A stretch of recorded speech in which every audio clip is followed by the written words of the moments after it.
Disney Plus, Disney's long-awaited streaming service, launched this week. And people initially had a little bit of trouble signing up for it. They had some hiccups getting it out of the gate. We were able to eventually get it running on a Fire TV device, but it's also available on a bunch of other smart TV platforms, including Apple TV, Roku, Samsung TVs, Android TV, and so forth.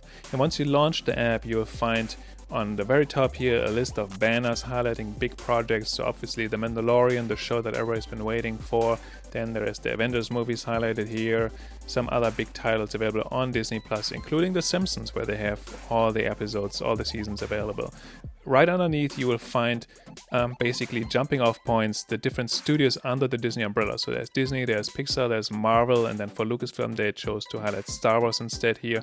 And then as in any streaming service, you'll find a bunch of these horizontal lists or originals available on the service. We already mentioned The Mandalorian. There's also Jeff Goldblum series, then recommended titles based on past viewing behavior, hit movies, trending movies and shows, and one that's interesting, out of the vault, because it highlights a bunch of these older Disney movies that haven't been available for a while.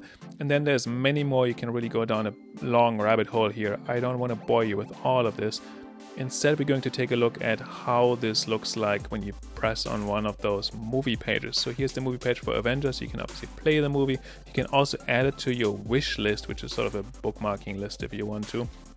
And then underneath you will find further viewing suggestions. In this case, it's a lot of Avengers movies, a lot of Marvel movies, makes a lot of sense. There's also extras, trailers, deleted scenes, and so forth, a bunch to dive into. And they finally have a details page here, which I found sort of disappointing. It's a lot of text.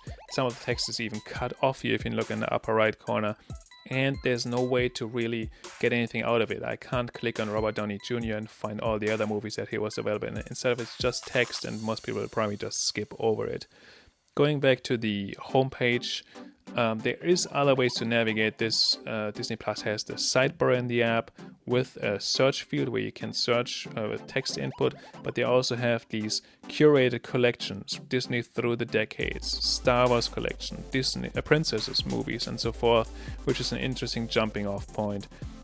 Also highlighted in the sidebar is your watch list, originals again, movies and series again, a bunch of stuff that was already on the homepage, not worth jumping into this right now.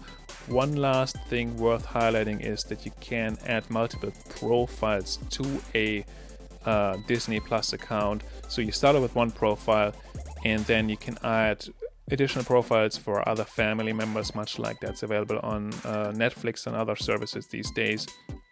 It is worth highlighting though, because you can then also dedicate these profiles or set these profiles to be kids profiles, in which case there's certain parental controls to it. So this is basically Disney Plus in a nutshell. It is an app that has a lot of content, not that many bells and whistles in terms of discovery, but I expect a lot more to come on that front as well over the coming months.